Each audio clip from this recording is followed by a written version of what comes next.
Hi, this is Lara Bryden.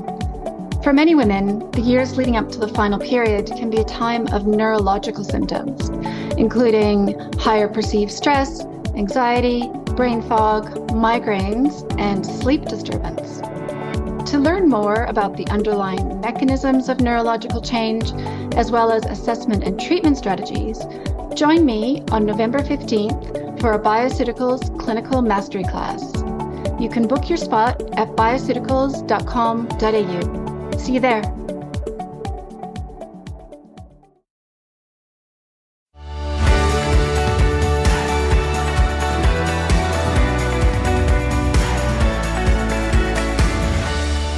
Hi, I'm Dr. Lesley Braun. On behalf of the FX team and our 4 ambassadors, Adrian, Emma, Lisa and Michelle, welcome to FX Medicine, where we bring you the latest in evidence-based, integrative, functional and complementary medicine. FX Medicine acknowledges the traditional custodians of country throughout Australia, where we live and work, and their connections to land, sea and community. We pay our respect to their elders past and present and extend that respect to all Aboriginal and Torres Strait Islander peoples today. Our 4 ambassadors are joining us, so that's Adrian, Emma, Lisa and Michelle. Welcome everybody. Hi Lesley. Hi, Lesley. Hi Lesley. An Australian work health and safety survey that was conducted in January 2023 reported that 64% of workers are feeling burnt out. Now, depending on the study, the burnout rates amongst healthcare practitioners are actually high, and they've remained high over the last 3 years, and they're sitting at over 80%. But it isn't only healthcare professionals at risk. Many of our patients are all screaming for more support, and we need more evidence-based tools to help people suffering the widespread impacts of burnout. So why the sudden rise? Is the burnout epidemic real, or is it just unveiling a previously hidden issue in our society? And what even is burnout, and are we using the term too casually? Today we're going to answer those questions and more. We're going to look at burnout throughout the lens of our 4 ambassadors, so our psychologist, Dr. Adrian Lepresti, our 2 naturopaths, Emma Sutherland and Lisa Costa-Beer, and our integrative GP, Dr. Michelle Woolhouse. We'll take you through the difference between anxiety, stress and burnout, and hopefully you'll learn a whole new perspective and way of approaching burnout as we discuss the following 5 aspects: what burnout is and what it isn't, what are the risk factors for developing burnout, how it presents, and what can we do holistically to support people with burnout. Importantly, we're going to talk about how to work collaboratively and manage the sometimes inevitable setbacks which will occur because healing never progresses in a straight line. And finally, we're going to do a deep dive and focus on some key nutrients and herbs that are useful, including some prescription protocols so clinicians can understand what, when, and how to prescribe them. Let's get started, and I'm going to kick off the discussion with you, Michelle. There is a debate in some of the psychological literature, and quite honestly, even amongst the public, about whether burnout is a real thing. The other thing I want to learn about is something called the gradient of burnout and how they're intertwined and how we differentiate this. So can you tell us more? Sure. So it was interesting to me that the World Health Organization a couple of years ago came out with the statement about burnout being a real and genuine condition. And they defined burnout as a state of chronic stress and frustration that leads to both physical and emotional exhaustion, feelings of cynicism and detachment, and a sense of ineffectiveness or lack of accomplishment or loss of productivity. And so it was actually started to be included in the 11th revision of the International Classification of Diseases. But it's recognised as an occupational phenomena and not actually classified as a medical condition. So that's where some of the confusion kind of lies. But a lot of people in the literature are now talking about what classifies the workplace, and a lot of people are extending burnout into the areas of carer stress or parenthood, or those that are working in multiple different and non-paid areas. And so anxiety is very different to burnout, although it's common to feel anxious through the burnout experience. And it's likely that burnout and anxiety go together the other way around as well. So anxiety and fear-related disorders are characterised by excessive fear. and it's related to a behavioural disturbance with symptoms sort of severe enough to result in significant impact on one's life, a significant impairment perhaps in their personal situations or family, social, workplace, or educational areas in their life. And stress is kind of more broad. So the theory of stress is that stress can be much more ubiquitous and it can be experienced in a whole raft of different ways.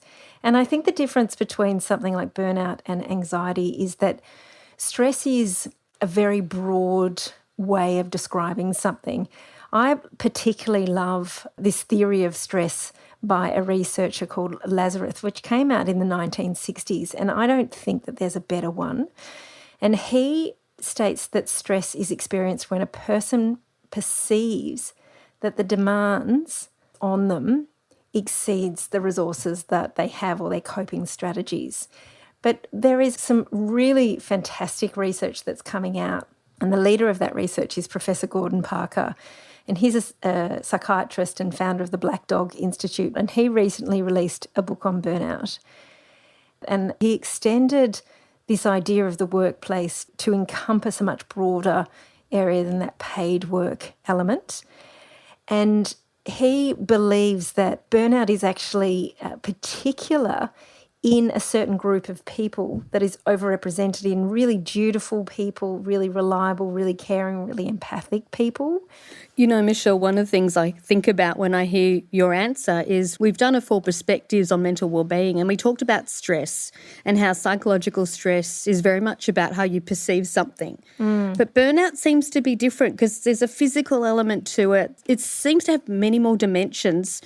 The other thing I found interesting is when you're talking about workplace and, you know, since COVID and lockdowns and pandemic, I mean, what is the workplace now anyway? You know, people are working all over the place. I'm sitting in a bedroom right now. So, you know, I think there's a fuzzy line that's happened now between workplace as well, and it's tipping over into other parts of our lives. I'm going to bring Emma and Lisa in here for a minute because as practitioners, I can only imagine that you're seeing people that come through the door and say, I've got burnout, or maybe they don't even realise it and you've got to help them identify that. Let's start with Emma. You know, what are you seeing in your practice? For me, I definitely see people that are in burnout, but a lot of the time they don't recognise it because they are so incredibly overwhelmed and in their little microcosm that they don't see the bigger picture. But they'll come in and they'll say things like, I don't have energy, I don't have any motivation, I'm feeling anxious, or, you know, they've got these negative coping patterns like drinking too much alcohol, or I can't stop eating sugar. So for me, it's something that I see quite clearly, but most of the time my patients don't. That's interesting. Lisa, are you finding the same thing? Are you seeing the same patterns in your clinics? I am, and in terms of building upon what Em's already said, I'm seeing a lot of fatigue, a lot of mood issues, more so than I ever have done actually. So a lot of flat mood, not necessarily depression, but melancholy, just not feeling like themselves is often how they describe it. And clients also experiencing increasing frustration, irritability, impatience. Just if they're waiting for their coffee and it's taking longer than expected, they feel like they go from 0 to 10 very quickly, and just feeling more cynical about the world in general. And then, of course, things like libido can be affected and they kind of don't make that connection.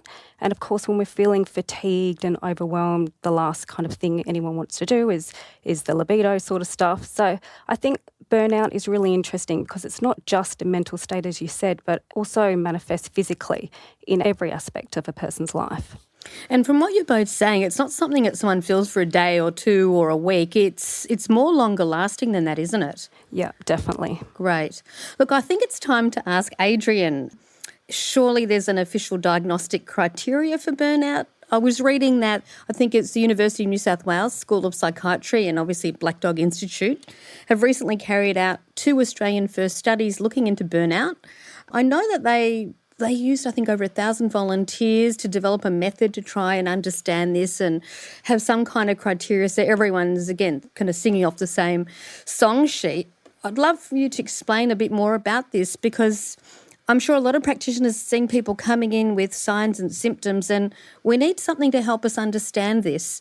But Adrian, you are the expert. So what's the latest here? Yeah, I mean, certainly, I think we can get into the issue of diagnoses and trying to identify whether somebody's suffering from burnout or not. And there's pros and cons to, whether you come up with a label for somebody. And sometimes it's helpful. Sometimes having a diagnosis can help motivate people. They've now got a name to the conditions or the symptoms they're experiencing.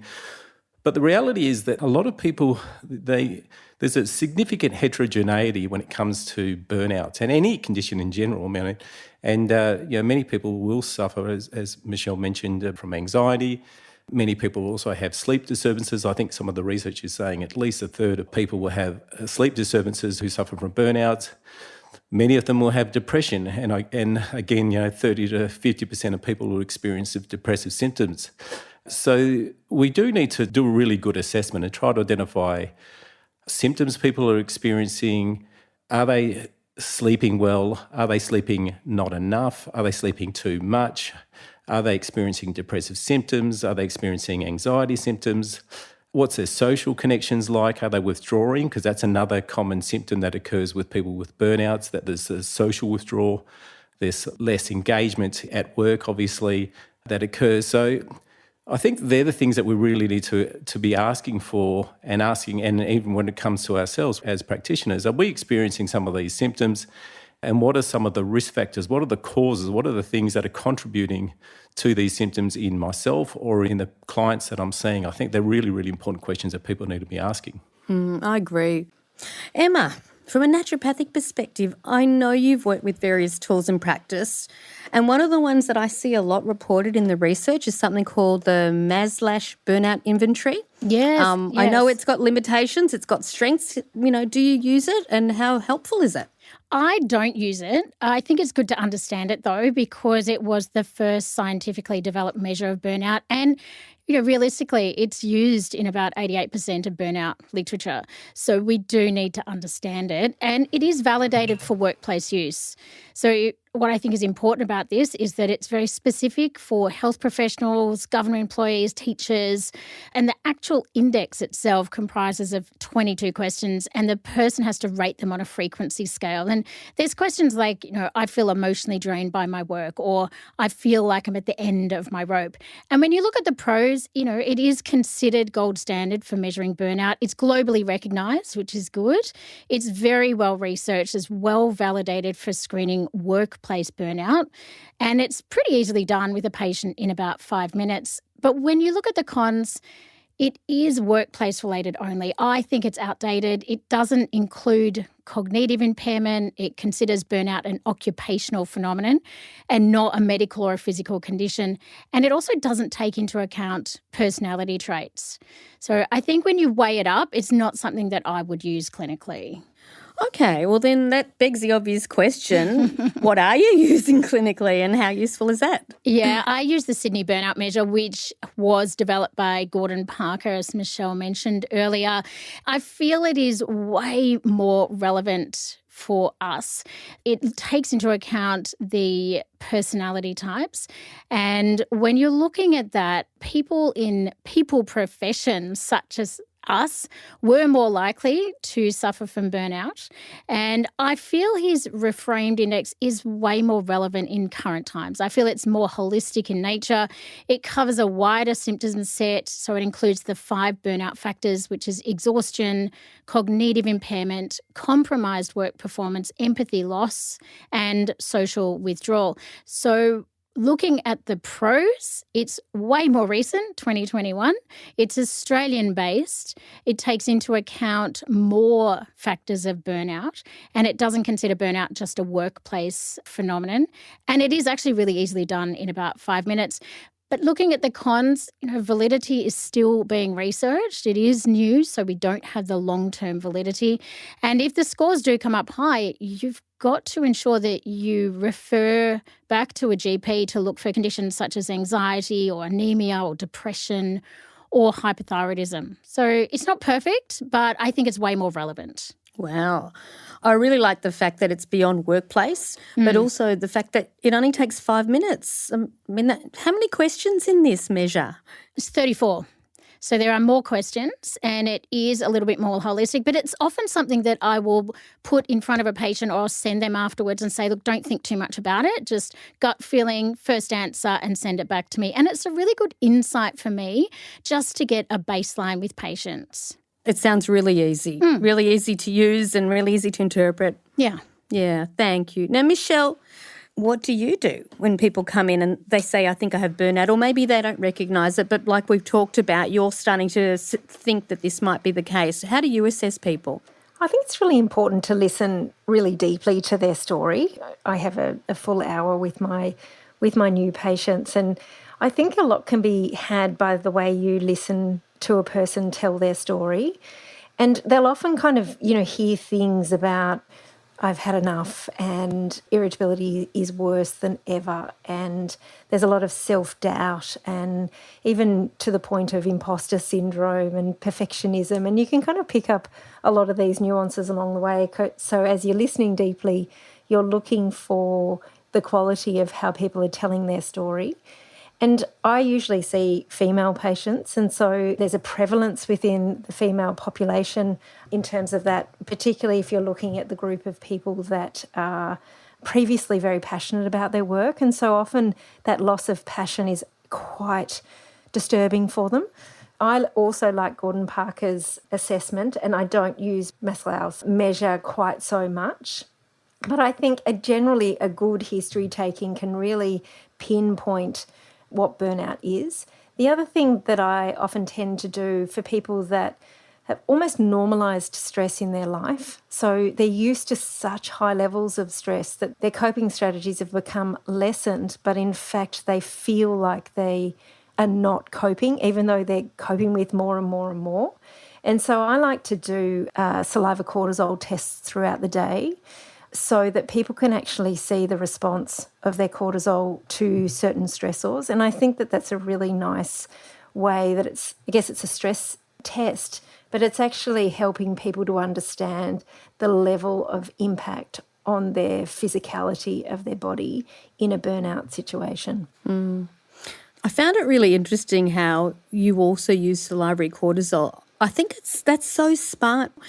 There's the analogy of, the frog in the pot and you slowly warm the water and the frog doesn't realise. That's right, exactly. I'm going to talk to Lisa for a minute because we've talked about the fact that this was once considered a work-related issue, but we know that actually burnout's happening to people outside the traditional workplace. It's basically possible anywhere.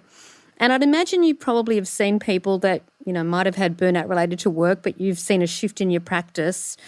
What are you seeing as some of the causes or triggers, and have you seen this shift as well? I have seen a lot of burnout in patients that it's coming not from a work-related area, but from caring for a chronically ill parent or a spouse that maybe has dementia or something along those lines, or people caring for a child that has special needs, and definitely lots of clients in my dynamic that have a history of relationships where maybe there's been domestic violence, financial abuse, that sort of thing, and now they're single parenting. And then you throw in financial stress, pandemic, watching political unrest unfold, and you can kind of really understand how that burnout picture might arise. So in terms of common causes and triggers, I feel like it's never just one thing. We've talked about some of the triggers already, but definitely from that microscopic level, personality factors certainly do play a large part. And we often see individuals' own expectations of themselves and their extreme commitment to a situation, so that might be a relationship or a workplace situation, then results in them neglecting their own needs. And if stress intolerance and a little bit of lacking in resiliency are often already a little bit low, then they often find that they're more prone to that burnout, I think, especially if they've got that type A personality, which many of us do. Expectations are a funny thing, aren't they? Because in our family, we sometimes talk about if you lower your expectations, you're more likely to be delighted. but sometimes you can't help yourself. You have high expectations of yourself, and it helps you to rise to a challenge and stretch yourself in ways that maybe you didn't always know you could. So, yeah, the balance of expectations, it's a hard one, isn't it? Yeah. I also think, it's really interesting if we look at societal factors like technology too. I'm a huge fan of technology. I love the connectivity that it brings. But definitely research is showing us too that digital burnout is a huge contributor to burnout too. There's lots of research on this. We're switched on a lot more, but as a result, we find it really difficult to switch off. So I think we have to consider things like that as well. And I often think about my patients, they're running on this empty tank and they're like a little car that's missed their service and they're expecting that they're going to be able to do all the things and go around the track really efficiently, but the engine's starting to stutter, the wheels are starting to fall off, and I kind of think of burnout like that. Yeah, no, that's a good point. We all need a bit of maintenance and an oil change, and and we need to remember to do it before there's a problem. You know, one of the things I hear about is this concept, it's used a lot in the naturopathic community, of adrenal fatigue. And, you know, I think it's a really good thing to talk about. What is adrenal fatigue? I mean, is it real? And how can your adrenals get tired? It's a very simplistic way of describing something that, of course, is going to be more complex. So can you tell us a little bit more about this? Sure. And I'll bring Michelle into this conversation as well. Yeah, so I think as naturopaths, we all got taught the concept of adrenal fatigue, and it made a lot of sense at the time. But then in 2018, Ross and al. Wrote this great and somewhat controversial journal article stating that adrenal fatigue does not exist. And to an extent, you know, he was right. If the adrenals stop working, that would be Addison's disease. And so I think it comes down to using the correct terminology. So we see clients that obviously don't have Cushing's, which is too much cortisol, and they don't have Addison's, which is not enough. But we see them in this halfway place where they're definitely exhibiting issues with their cortisol rhythm. And so the more correct term is actually HPA axis dysfunction. And what we're describing is this communication between the hypothalamus, the pituitary, and the adrenal axis. So the brain structures communicating to the adrenals. And I think obviously we know this becomes dysfunctional where there is this prolonged sustained stress and we see this abnormal rhythm of cortisol. So cortisol has a diurnal rhythm. It's highest about half an hour after we wake up, and then it slowly decreases throughout the day. But I think in burnout with a lot of my patients that I see, and Michelle would probably be able to see this too with the salivary cortisol that she's doing, we see a dysfunctional cortisol rhythm, and often with burnout patients it's flatlining, which is why they feel fatigued and brain foggy. They're hitting snooze on the alarm multiple times. They're very reliant on caffeine to get them going. Yeah, I mean, I too read that article about adrenal fatigue a couple of years back, and certainly the mainstream medical community really jumped on that and was a little bit disparaging about that communication. But I've always found looking at the HPA axis just incredibly revealing, particularly when you look at modern social stressors. I mean, we don't really have to look very far to look at the extremely difference in the level of stress that we experience on a day-to-day function now as compared to, say, 40 years ago. Just the pace of life is so extraordinary. I loved Lisa's contribution about the digital burnout because I hadn't heard that term before, but I know exactly what she means when she talks about that. With adrenal fatigue, what I like, the terminology is cortisol dysregulation. And I think when you look at the science of psychoneuroimmunology, we're always looking at the difference between, say, homeostasis and this pressure on what balance is to the body. And every time we have extra pressure, the body has to respond in which to maintain a certain level of balance. And we see that with insulin and insulin resistance and insulin sensitivity. And cortisol is much the same. We probably have elements to the cells functioning about how sensitive we are to cortisol. So it's not just about the amount that we secrete, but it's also how we respond to it as well.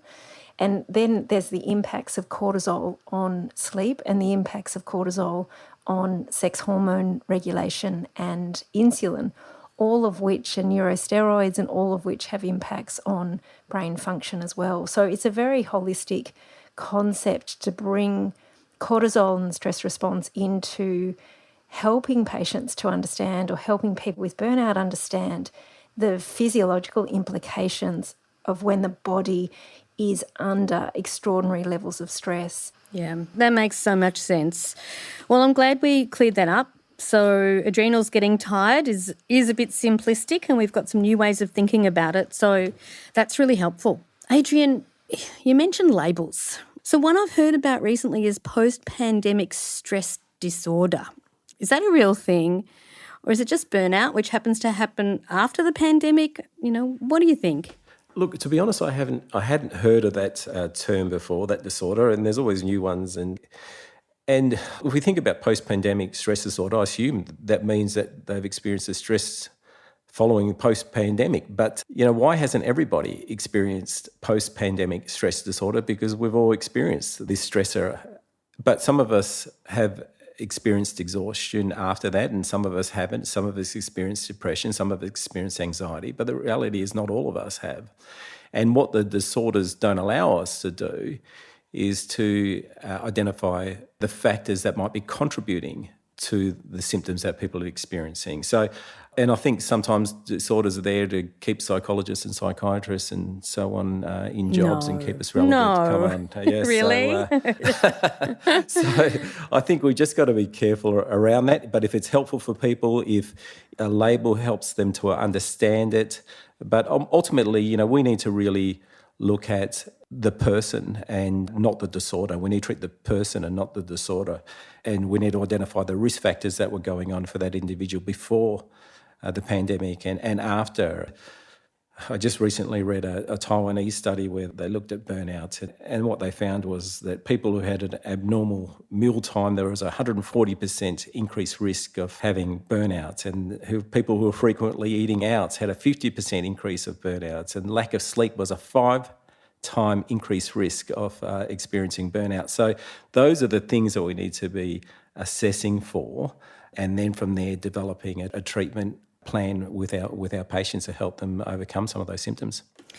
What I found really interesting about that is I'm sure there's a lot of people that can relate to those things, and they do go out a lot, they might travel a lot, they might eat at different times, and they're perfectly fine, but yet the next person having all of those same factors in their life may not respond the same way. So that individualisation is so important. Yeah, we've spoken about personality playing a part, and that can predispose somebody to an increased risk of experiencing burnout. But again, it doesn't guarantee that somebody's going to experience that burnout. If somebody has that perfectionistic style, that they have good social connections and they have good self-care, and they have a job that suits their personality, then certainly they're not necessarily going to result in burnout. But if somebody's working 40, 50, 60 hours a week and they have that predisposition, then that's going to trigger symptoms for them. Yeah, it'll put them at higher risk for sure. Absolutely. So one of the things I'd like to go into now is looking at some of the tools of trade that we have. We've got so many different nutrients, so vitamins, minerals, herbs as well. There's a lot that we've got that we can draw from. So let's start moving a little bit more into some of the tools that we have to help people with. So I'm going to start with Michelle. How long does it take before you see tangible changes in someone, regardless of whatever mix of things that you're giving them? And what are some of those factors you look out for that help to avoid people slipping backwards? Because we know that healing is never a straight line forwards. There's always going to be a couple of steps forward and a step back. I absolutely love this question, by the way, because I think this is probably one of the most important questions about burnout in my clinical practice that I talk to people about. And I think it all comes down to the science of neuroplasticity, and that is the science that the neurons have the ability to grow and reconnect. So the way that I look at burnout on a clinical and really practical level is that it is a state where the nervous system is exhausted. It's kind of gone too far. And I'll often say to my patients, burnout is like a dead match. So you can't relight a dead match. So that's the first thing that I tell them. And so some of them are really happy to hear that, and other people are really a bit shocked to hear that. But in fact, it's actually quite a profound thing to hear, because the fact that they can't just keep going on and doing what they're doing when they're in a state of burnout is a really, really important critical factor in the healing. The second thing that I tell them is what we do with the dead match is that we have to put it into the compost, and they have to learn to rest. And we work with Einstein's famous quote, which I'm going to paraphrase, is that you can't solve a problem with the same thinking that you created the problem in the first place. And I think that's the critical element of burnout, is that people have to learn and relearn new and sustainable ways in which to then either return to the job that they're in or develop new strategies or new workplace changes, whatever they, end up deciding to do. So this change and adaptation pathways occurs in the mind and takes a lot more time, unfortunately, than people realise. The reason for that is the brain uses 25% of our energy. It's a very hungry beast. So when we want to change our thinking and our behaviour and find new sustainable ways in which to be ourselves, it takes a lot more time. So some research actually says that a new habit will take anywhere between 21 days and 254 days. And that pretty much is, depending upon the complexity of the habit that you're trying to change. And repetition and practice is seriously important for neurogenesis. So I like to tell people that starting a new pathway of change is like starting on a little rickety walking track through a bush and hoping to form new pathways into like a superhighway. So it's going to take time. And the other thing that I tell people is that different cells in the human body have different healing rates. So the fastest healing of any cell is in the cornea. That takes about 24 to 48 hours to heal. And then you've got your skin, which is anywhere between 5 and 10 days. Then you've got your ligaments and muscles, and that's usually between about 2 and 6 weeks. And then you've got bones, which may be 12 weeks for a big fracture. And then nerve tissue. And they wait for it, and they're like, how long does it take? And I say, well, nerve tissue takes about 2 to 5 years to change. But what we find is that in the early days, that rest is really, really important. Like the power of resting the mind, we know scientifically helps to increase productivity. But what's happened in our modern day community is we don't rest anymore. So we don't recreate. Our whole idea of rest is like binging on Netflix. And that's a kind of physical resting state, but it's not a mental resting state. And so mentally resting requires a whole new commitment to change that neuroplasticity and remodel the brain. Finding new ways to rest, even like I like to instruct, myself and also my patients just to lie on the grass because that connection to the earth is really beautiful. And if it's a cloudy day, to just watch the clouds go by or watch a little ant crawl up a blade of grass. And these like really micro-focused new ways of resting can be incredibly profound. It's very underrated, rest in our community, for helping the brain to unwire itself, and to rewire. For someone who has been called a perfectionist and very work-focused, it's taken a long time to realise that rest is productive, but not in the traditional sense of productive, but rest is restorative, and that's being productive like on a cellular level. But it's taken a while to reframe that. Well, let's move on to some herbs and nutrients, because I know that there's some powerful things out there that can really help to nudge the body a little bit faster in these ways and really support through this. So Emma, I know magnesium is your go-to. It is for so many people. It must have a place here. Can you tell us a bit about how it works in these cases and how to prescribe it? How often, how much, how long? How do you use it? Yeah, I'd love to. So when we're looking at the mechanism of action, magnesium agonises GABA receptors, and that inhibits the neuronal excitation, and that results in a calmer nervous system. If someone is magnesium deficient, GABA receptor activity is actually reduced, and that results in glutamate excitation and results in nervous system overexcitability. Magnesium also inhibits the production of the inflammatory cytokine TNF-alpha. And as Lisa discussed, the HPA axis, magnesium helps to modulate this beautifully. And I really love it for that effect. What I want to think about is highlighting the risk factors for a magnesium deficiency. If you look at these, I think the burnout patient is going to be top of the list. So it's people with excessive intakes of caffeine, alcohol, or salt. It's people with prolonged stress or elevated cortisol. It's people with gastrointestinal disorders, super common in those burnout patients, and also thinking about the impact of medications like proton pump inhibitors, laxatives, and the oral contraceptive pill. Now, all of those are going to lead to a hypomagnesic state, which research has been shown to reduce resilience and increase the risk of burnout. So essentially, this creates a chicken and the egg situation as higher stress levels deplete magnesium and low magnesium levels predispose to anxiety and burnout, which I feel our patients get trapped in this cycle and where magnesium can be so powerful in implementing, but it's also about using the correct form of magnesium. I avoid the oxide and sulfate forms because of their poor bioavailability. We want to be prescribing highly bioavailable forms such as citrate, glycinate, and threonate. And also don't forget that food as medicine approach. Foods like nuts, legumes, whole grains, raw cacao, avocado and leafy greens are really good for their magnesium content. So don't overlook the food side of things. And then when we're looking at the doses that you want to use, look, the RDIs are between 320 to 420. I would go around that as a supplement, depending on the form you're using. So if you're using a citrate form, I would go with 400 milligrams a day. If you're using a glycinate, I would go a little bit higher at about 600 milligrams a day. And with threonate, which I love as it crosses the blood-brain barrier and it works really nicely on cognitive function and anxiety, I work on the basis of 25 milligrams per kilogram of body weight per day. And then I do that in a divided dose. So for someone like me, that's about 2 grams a day, 1 gram morning, 1 gram night. So I think you can be really flexible in your dosing with magnesium because we've got different forms to use. The glycinate form is so beautiful at night because the glycine can help reduce sleep onset insomnia. So for example, for myself personally, I take 400 milligrams of citrate in the morning.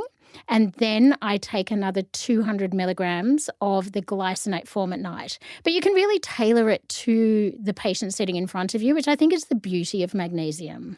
The thing I like about magnesium is it's so safe. And not only are you getting all of these effects cognitively, like you say, and you're repleting the body as well because it's been depleted, but also it has that really nice effect on muscles and that tightness with muscles that you can get with this whole picture as well, I'd imagine. Yeah, exactly. I like the citrate form for that. And also for sluggish bowels, the citrate form can be really nice as a very gentle osmotic laxative. So for those burnout patients that just have very sluggish digestion, it could be one to think of. And so when you start a patient on magnesium like you've described it, how long before they start to feel something different? We talking days or weeks here? What are you seeing? I typically see this quite quickly, within 3 days. I have patients that will email me and say, oh my goodness, I can't believe my headache's gone, my eye twitch has gone, I'm sleeping. Magnesium is one of those ones that I think does get a pretty rapid response. That's really quick. That has to feel good and be so motivating for someone to continue. Well, it's good for people to get a quick win in that way and to start the ball rolling so that they can then start implementing the next layer of self-care. Couldn't agree more. We have to move to one of my all-time favourite herbs, and that's Withania. I mean, what can't this herb do, really? I know. It has to have a role here. Please tell me you use it and how do you use it? I use it extensively. So as we all know, it's an adaptogenic herb, and that essentially means it improves resilience to stress.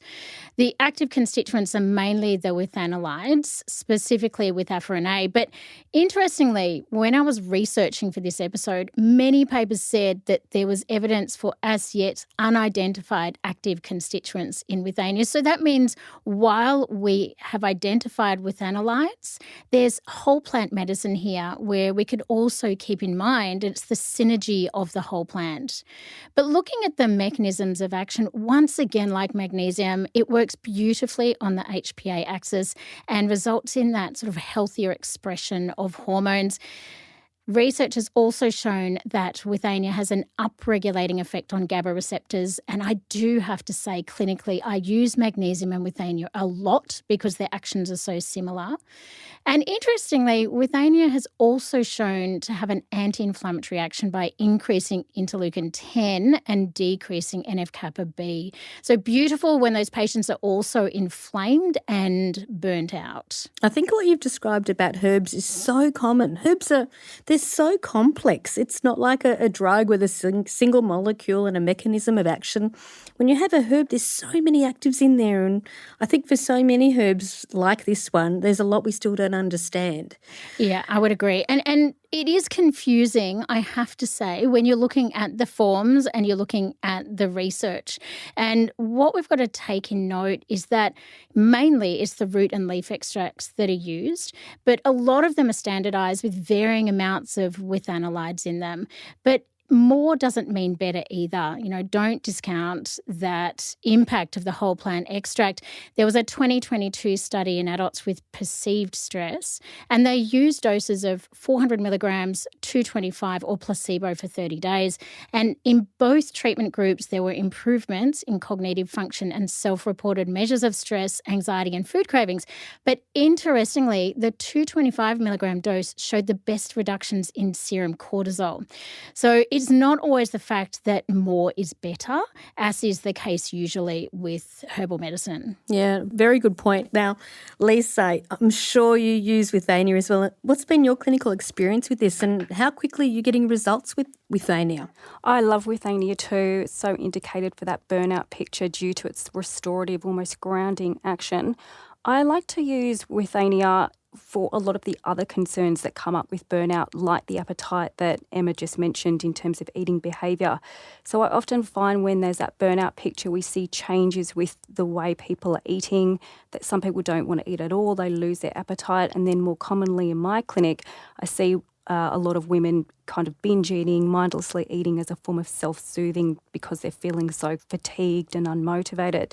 So supplementation with Withania has led to less controlled eating in clinical studies, less emotional eating, and that then leads to better weight management and better sense of self, essentially. So I love Withania for this sort of picture for burnout, but all the symptoms and things that come along with that burnout picture. And it combines so beautifully with herbs like holy basil, Siberian ginseng. I tend to find that patients get a result within a week. They start to notice improvement in their energy levels and their motivation. That's also pretty quick, isn't it? A week. That's really good. Now, Adrian, I know that you've done some research here. Can you tell us what you've seen?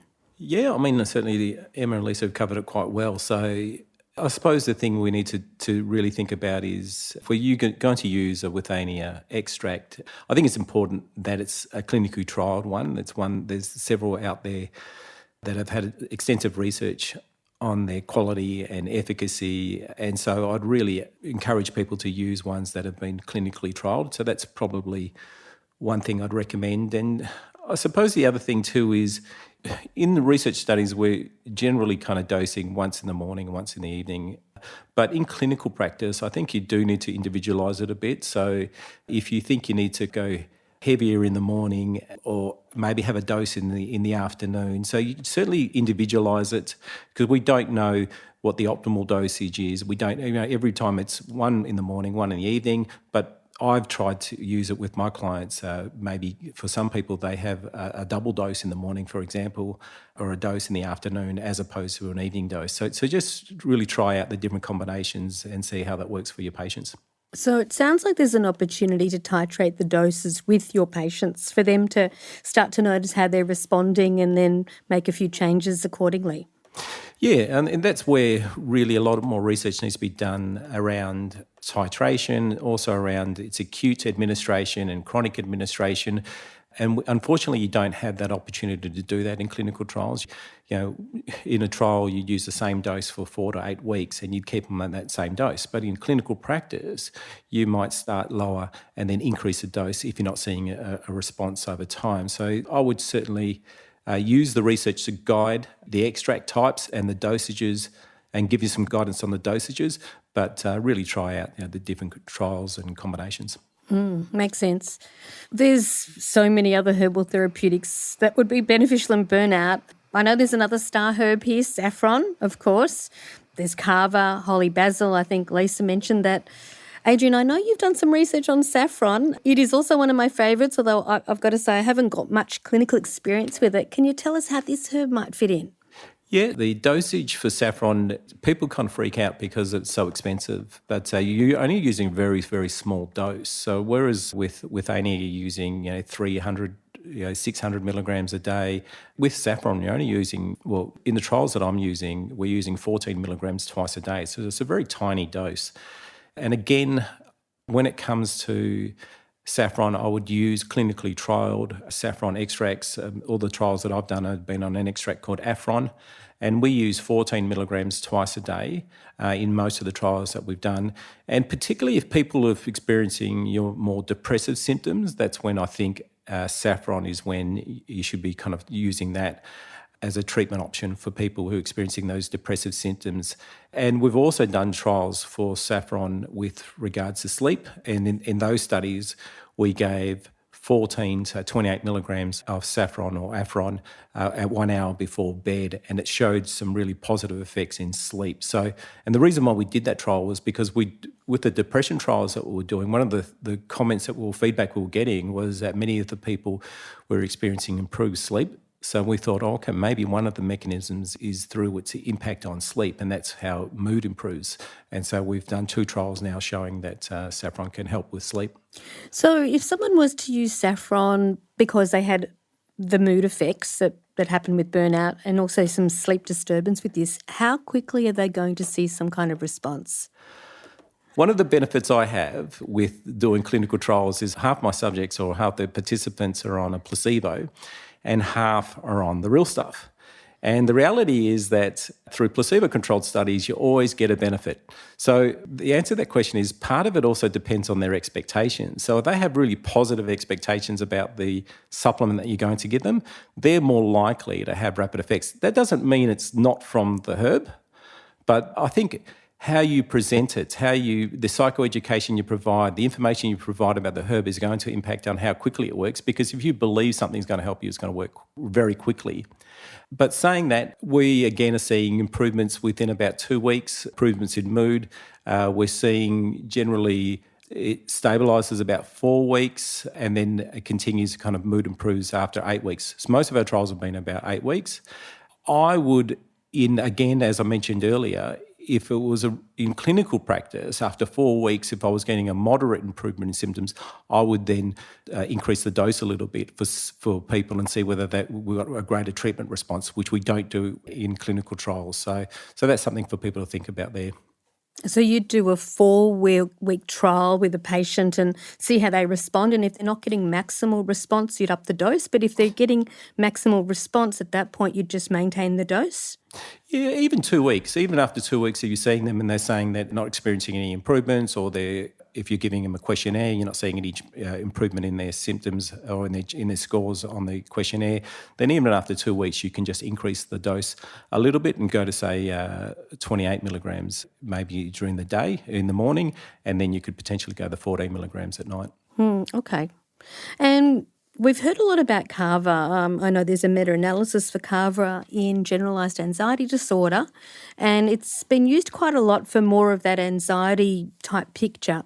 Do you think it's got a role here too?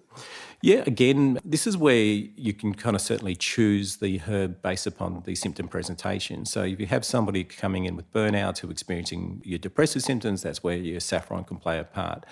If you have people with anxiety or have a history of anxiety, then certainly Kava can be a good option there. And Kava has certainly been mostly used for your generalised anxiety, but the results are, the research is sometimes positive, sometimes not so positive. And again, the reasons for the differences in the studies might be because of the different extracts that people were using. So there's different variations in Kavas and the dosages and so forth. So again, I think Kava's a really good option for people who are experiencing anxiety, and again, trying that for several weeks and seeing if you get some improvement from Kava there too. Mm-hmm. Okay. A couple of years ago, I had some friends who went to I think it was like a longevity wellness conference, and they all came back wanting to plant Tulsi in their back garden, holy basil. So I don't know who was talking about it, but clearly got them all very excited. Adrian, do you know much about the research on holy basil in burnout, and what do you think? For burnout, not a lot of research, but for anxiety, there is. In actual fact, we did a study last year or the year before on holy basil for people who are experiencing stress and anxiety and poor sleep. So it was an 8-week trial, and we used a particular extract there called Holixa. And we found some really positive improvements. We used the perceived stress scale as an outcome measure. We saw some nice improvements in the perceived stress scale. One of the interesting things that we also did, I know Michelle talked about cortisol, salivary cortisol, but on this occasion, and where you can certainly measure it throughout the day, but on this occasion, we actually stressed people out in the study. So we actually got people... Hold on. How do you recruit for a study like that? Do you want to get stressed out? How does that happen? Well, yeah, it was a mild stress. We didn't create too much stress. So what we basically did is we got them to put their hand in cold, freezing water, and then after that, we'd get them to count backwards by 7s, and we were also filming them. And so throughout that, we would measure their cortisol before the stressor, then immediately after the stressor, and then for 30 to 40 minutes after the stressor. And so we wanted to see what impact the stressor had on their cortisol levels and their perceived stress before the test and after. And what we found was that people who were on the holy basil, they had a more blunted stress response, which is really, really positive. So certainly I think that if people are experiencing stress and they've got that hyperactive kind of HPA axis activity or high cortisol, then holy basil could really be a good option for them. All right, well, I want to shift gears into nutrients because there's so many nutrients out there. And Lisa, I know you've been talking about SPMs for a while now. I think you even mentioned it at our last 4 Perspectives. Has it got a role to play here? And the other one I'm really keen on is CoQ10, which is another one of my favourites. Do you have much experience using that as well? Yeah, definitely. So when it comes to burnout, I think we go straight as practitioners to trying to improve energy, supporting the stress response, and dealing with some of that brain fog and the mood stuff that comes up. But I do think we need to consider what's happening at that more microscopic level. And I think this often gets forgotten. But as practitioners that are into preventative care, it's definitely something we need to be factoring in. So the research shows that when there's that prolonged sustained stress, and as there is in most of those burnout pictures, there will always be low grade or that micro-inflammation. So essentially we could think of that micro-inflammation as being those lightly smouldering embers causing big problems in the background. Now, as we know, left unchecked over time, that low-grade inflammation has been implicated in the pathogenesis of pretty much every chronic health condition, including metabolic syndrome, cardiovascular disease.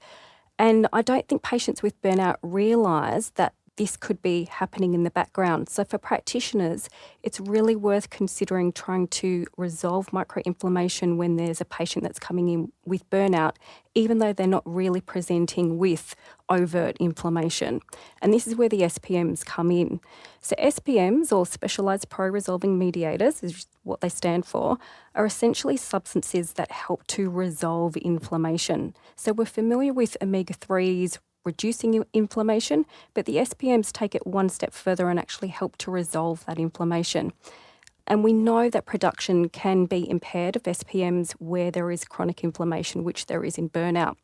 So some of my clients with burnout can't actually leave that scenario. Ideally, as practitioners, I think when someone comes in with burnout, we want to resolve it really quickly and get them out of that situation. But if they're caring for an elderly parent, or if they're in a job they don't like and they financially can't leave, then that microinflammation just kind of festers.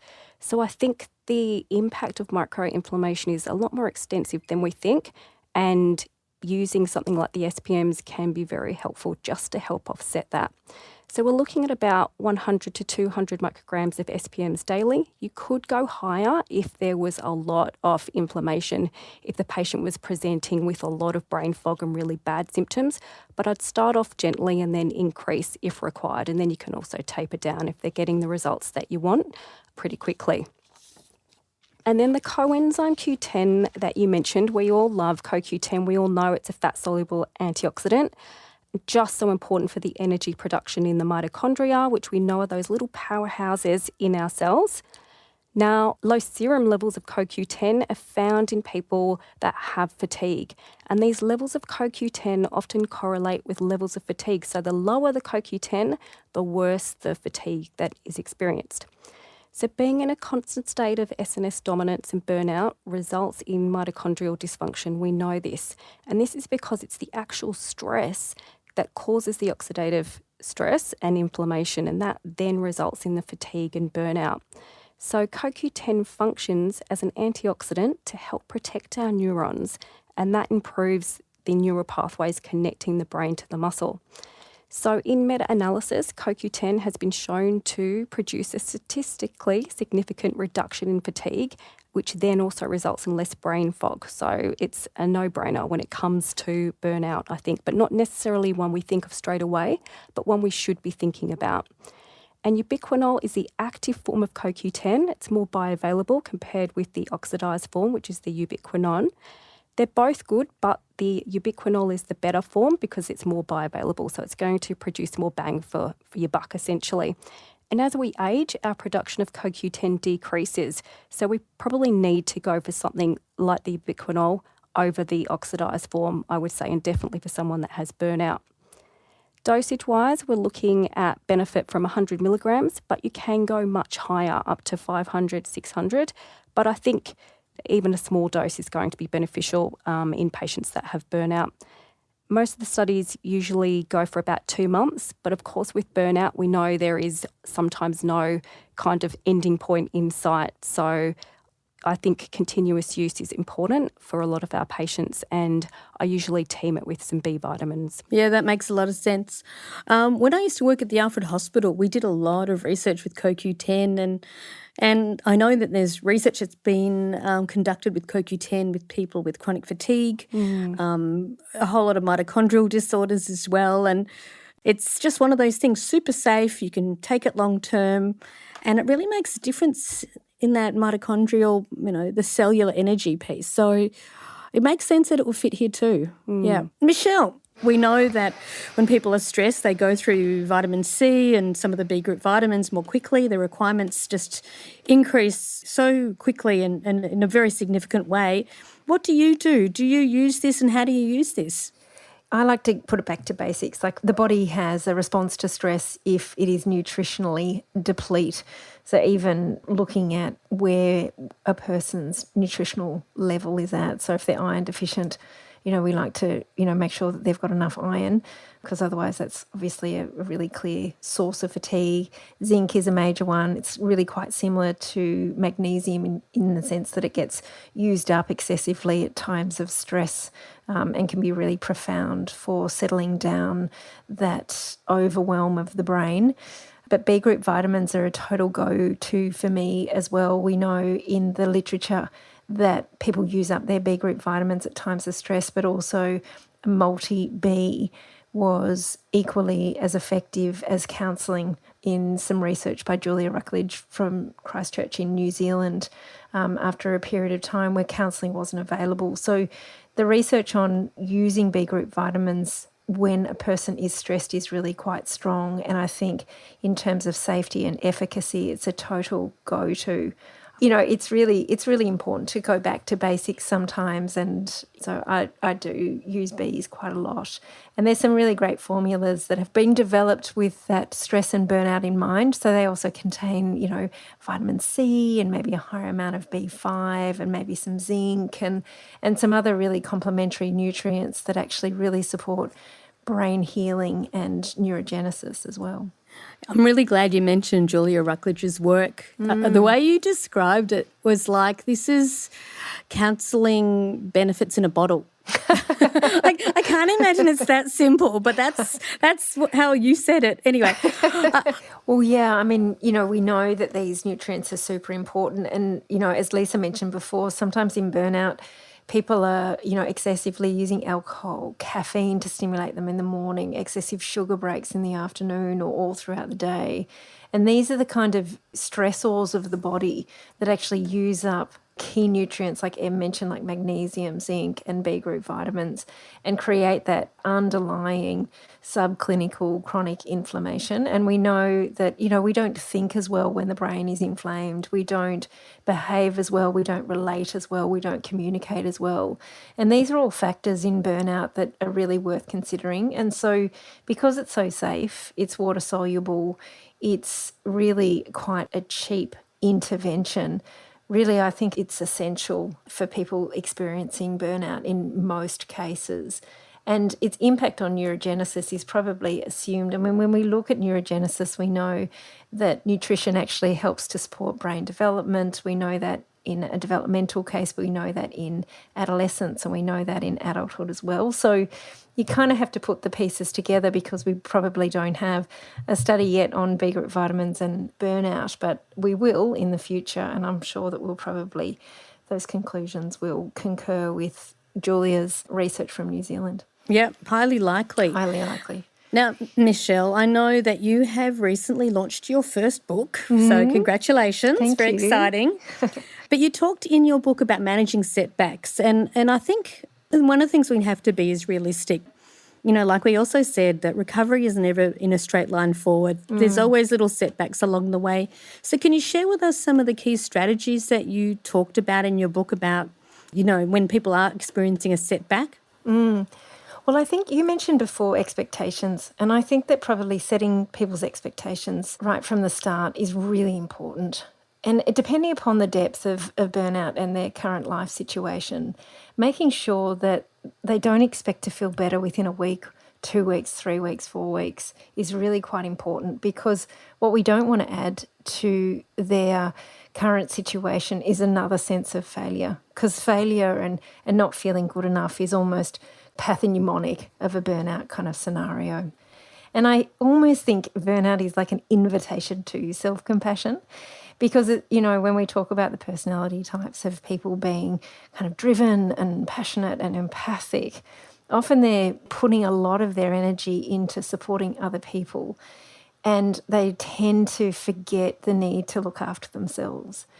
And so looking at your inner critic and getting to know your inner critic is a really powerful strategy in helping to permanently unravel the tendencies towards burnout. And self-compassion is the antidote to the inner critic.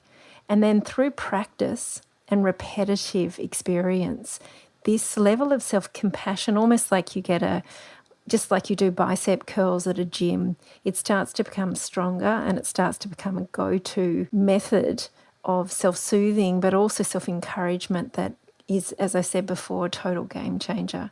And making sure that you've got, you know, 1 or 2 really important healthcare professionals that you can turn to at times of setback is really important as well.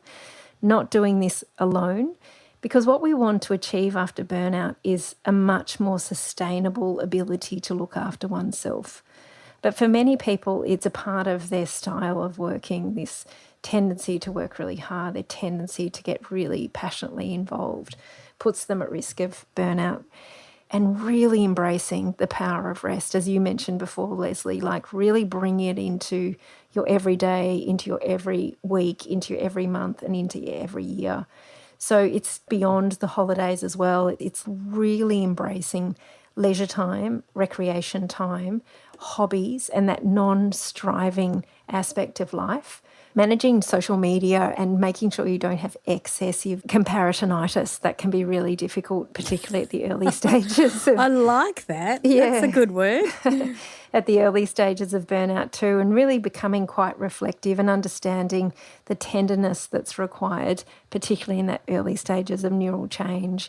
And learning an effective relaxation tool, some really good yogic or prana breathing exercises that you can try and work for you, simple yoga nidras that you might practice every night. Mindfulness exercises are profound, and some of the ones you don't need to sit on a mat for.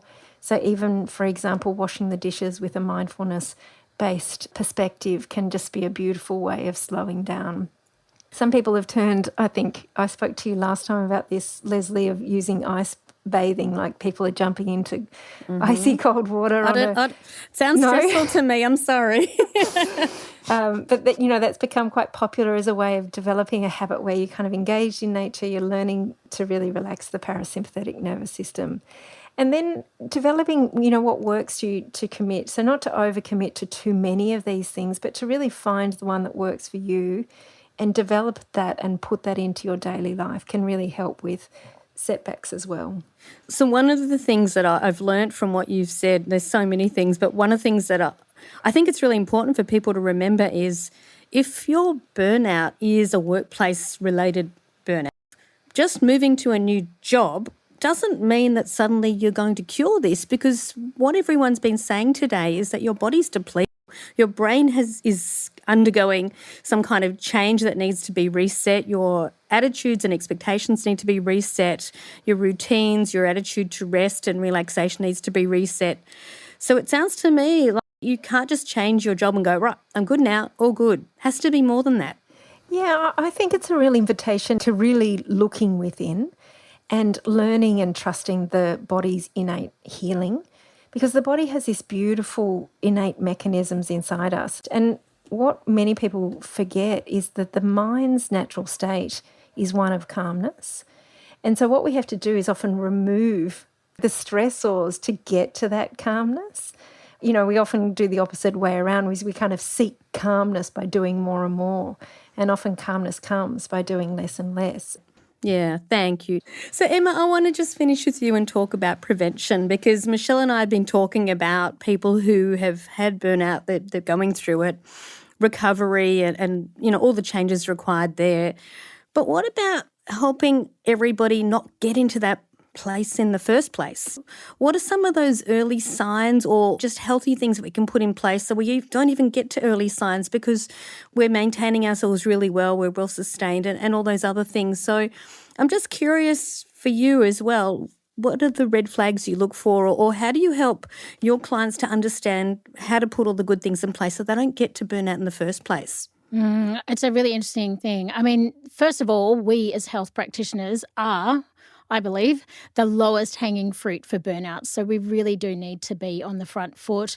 In Gordon Parker's book, he had this interesting expression, and he said, our view is that burnout is unfortunately much more likely to be experienced by caring people who are diligent, dutiful, reliable and perfectionistic. They work longer hours. They don't want to renege on anything. They're dedicated. They're conscientious. They take their work home. Now, to me, that sounds like every single health practitioner I know. We are the Yes. universal carers. I think it's critical that you talk to your patients about these personality traits and help them identify if they are more at risk of burnout. I would always err on the side of caution and screen patients rather than wait until they tell me that they have burnout, because we need to be as proactive in avoiding burnout as possible rather than trying to mop up later. You could do the Sydney Burnout Index, as we've talked about. It's really easy to do. If the scores come up high, refer them to their GP to rule out conditions like anemia or depression or hypothyroidism, and employ the strategies we've outlined in this episode, such as the therapeutic doses of Withania, Magnesium, Saffron, CoQ10, B vitamins. But I want to put a caveat here. Remember to take a personalised approach rather than a prescriptive approach to this, because not everyone is the same. And we have many tools in our toolkit that can be so easily personalised for our patients and ourselves. And I often discuss something called the REST test with patients, which was a global survey involving over 18,000 people. And they asked them what activities they felt were the most restful. And the top 5 were things that are so easy, like reading, napping, being in nature, spending time on my own, and listening to music. So just adding in one single one of those could be all that's needed to just prevent burnout. And from a patient perspective as well, the Black Dog Institute have developed a self-care planning template that I use, and I find it really, really helpful to work through with patients. That's really practical, and I'd like to believe all of you, all the FX Medicine ambassadors, are looking after yourself really well, because we've heard how it's higher in healthcare practitioners, and I think a lot of us also relate to those personality characteristics too.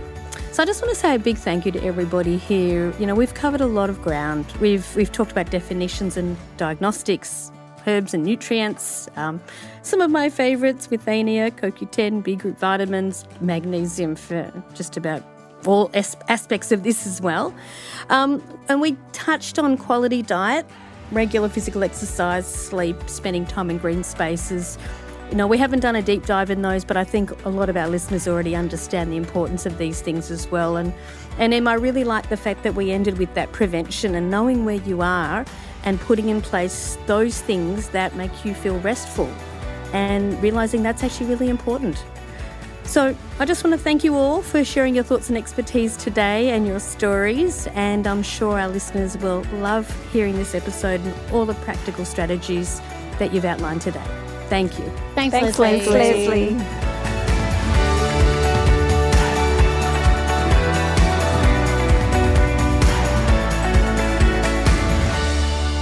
This podcast is intended as healthcare practitioner education only, and it is not a substitute for medical advice, diagnosis, or treatment. FX Medicine is not just a podcast. We also have free articles, infographics, and a monthly email newsletter, all designed to build your clinical expertise. Visit fxmedicine.com.au to sign up for our newsletter and get your latest free content.